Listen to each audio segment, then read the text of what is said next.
Bacaan dari kitab pertama Samuel. Sekali peristiwa, setelah keluarga Elkana makan dan minum di rumah Allah di Silo, berdirilah Hana istri Elkana, sedang Imam Eli duduk di kursi dekat tiang pintu bait suci Tuhan. Dengan pedih hati, Hana berdoa kepada Tuhan sambil menangis terseduh-seduh. Kemudian Hana bernasar dan berseru, "Tuhan semesta alam, jika Engkau sungguh-sungguh memperhatikan sengsara hamba-Mu ini dan mengingat kepadaku dan tidak melupakan hamba-Mu ini, tetapi memberikan kepada hamba-Mu ini seorang anak laki-laki, maka aku akan memberikan dia kepada Tuhan untuk seumur hidupnya, dan pisau cukur tidak akan menyentuh kepalanya." Hana terus-menerus berdoa di hadapan Tuhan, dan Eli mengamat-amati mulutnya.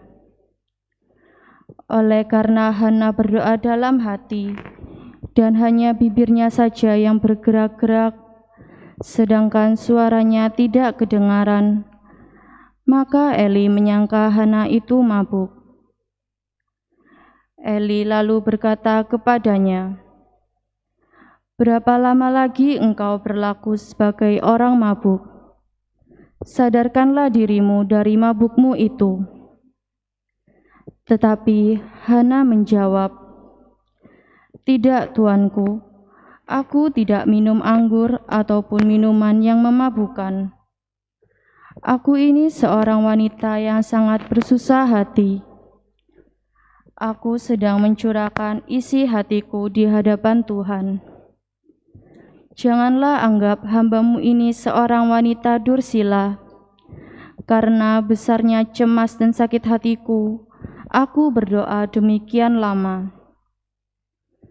Maka Elia berkata kepada Hana, "Pergilah dengan selamat, dan semoga Allah Israel memberikan kepadamu apa yang engkau mohon daripadanya." Maka berkatalah Hana, "Semoga hamba-Mu ini mendapat belas kasih daripadamu." Maka keluarlah Hana. Ia mau makan, dan mukanya tidak muram lagi. Keesokan harinya, Elkana dan seluruh keluarga bangun pagi-pagi. Mereka sujud menyembah di hadapan Tuhan, lalu pulang ke rumahnya di Rama. Ketika Elkana bersetubuh dengan Hana istrinya, Tuhan ingat kepadanya. Maka setahun kemudian mengandunglah Hana dan melahirkan seorang anak laki-laki. Anak itu diberinya nama Samuel, sebab katanya, "Aku telah memintanya dari Tuhan." Demikianlah sabda Tuhan. Mazmur tanggapan dengan referen, "Hatiku bersukaria karena Tuhan penyelamatku." Hatiku bersukaria karena Tuhan penyelamatku. Hatiku bersukaria karena Tuhan. Aku bermegah-megah karena Allahku. Mulutku mencemoohkan musuhku. Aku bersukacita karena pertolongan-Mu. Referen, "Hatiku bersukaria karena Tuhan penyelamatku." Busur para pahlawan telah patah, tetapi orang-orang lemah dipersenjatai kekuatan. Orang yang dulu kenyang kini harus mencari nafkah, tetapi yang dulu lapar kini boleh beristirahat. Orang yang mandul melahirkan 7 anak, tetapi ibu yang banyak anaknya menjadi layu. Referen, "Hatiku bersukaria karena Tuhan penyelamatku." Tuhan berkuasa mematikan dan menghidupkan. Ia berkuasa menurunkan ke alam maut dan mengangkat dari sana. Tuhan membuat miskin dan membuat kaya. Ia merendahkan dan meninggikan juga. Refren, hatiku bersukaria karena Tuhan penyelamatku.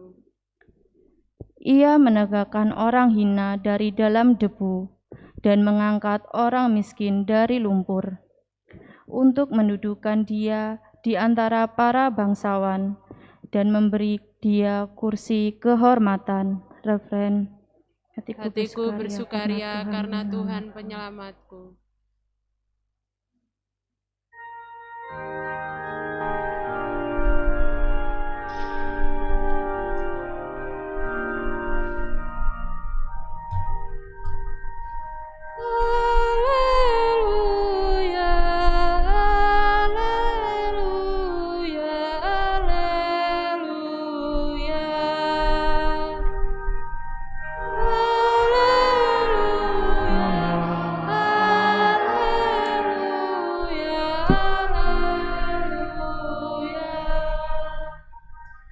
Sambutlah sabda Tuhan, bukan sebagai perkataan manusia,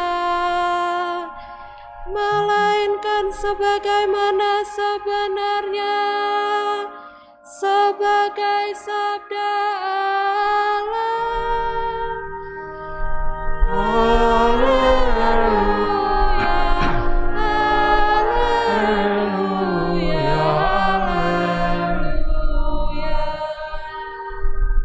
Tuhan bersamamu. Dan bersama roh. Inilah Injil suci menurut Markus. Dimuliakan Tuhan. Pada suatu malam Sabat, Yesus masuk ke dalam rumah ibadat di kota Kapernaum dan mengajar di sana. Orang-orang takjub mendengar pengajarannya, sebab ia mengajar mereka sebagai orang yang berkuasa, tidak seperti ahli-ahli Taurat. Dalam rumah ibadat itu ada seorang yang kerasukan roh jahat. Orang itu berteriak, "Apa urusanmu dengan kami, hei Yesus orang Nazaret? Engkau datang hendak membinasakan kami? Aku tahu siapa engkau, yakni yang kudus dari Allah." Tetapi Yesus menghardiknya, katanya, "Diam, keluarlah daripadanya." Roh jahat itu mengguncang-guncang orang itu dan sambil menjerit dengan suara nyaring, ia keluar daripadanya. Mereka semua takjub sehingga mereka memperbincangkannya, katanya, "Apa ini, suatu ajaran baru? Guru ini berkata-kata dengan kuasa. Roh-roh jahat pun ia perintah dan mereka taat kepadanya." Lalu tersebarlah dengan cepat kabar tentang Yesus ke segala penjuru di seluruh daerah Galilea. Demikianlah sabda Tuhan. Terpujilah Kristus.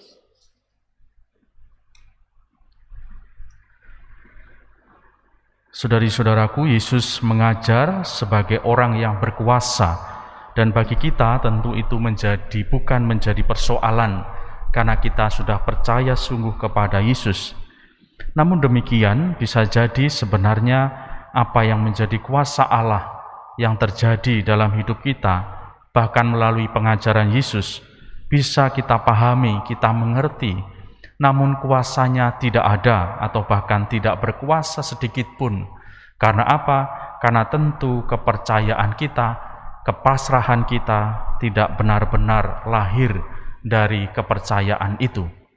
Maka bagaimana kita meresapkan Allah, meresapkan sabdanya dalam hidup kita, tentu adalah semakin menyandarkan diri kepada Allah, menyatukan diri kepada Allah, dan bersatu penuh dengan Bapa. Maka saudari-saudara, semoga kita diberikan rahmat dan kekuatan, sehingga kita juga terus menyandarkan diri dan semakin dekat dengan Allah. Dan dengan begitu, kita juga akan semakin mampu dan melihat betapa kuasanya Allah dalam hidup kita, dan betapa berkuasanya Allah dalam seluruh perjalanan hidup kita. Semoga berkat Allah menyertai kita sekalian.